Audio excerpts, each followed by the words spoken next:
ساری زندگی میں ایک پل تو ایسا ہو جو صرف تمہارا اور میرا ہو، جس میں کوئی تیسرا نہ ہو۔ ہم دور تک ایک دوسرے سے باتیں کرتے چلے جائیں اور ان باتوں کو سننے والا کوئی اور نہ ہو۔ یوں ہی بیٹھے بیٹھے کسی چھوٹی سی بات پر بے تحاشا ہنس پڑیں، ہنستے ہنستے آنکھوں سے آنسو نکل پڑیں۔ ان آنسوؤں کو صاف کرنے والا کوئی اور نہ ہو، بس میں اور تم ہوں۔ کاش ایک پل تو ایسا ہو۔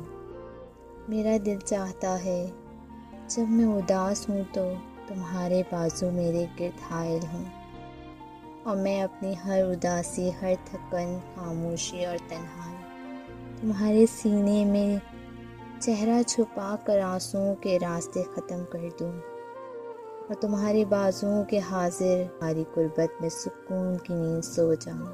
کیا ایسا ہو سکتا ہے کہ ہر سوال ایک سوالیہ نشان چھوڑ جاتا ہے؟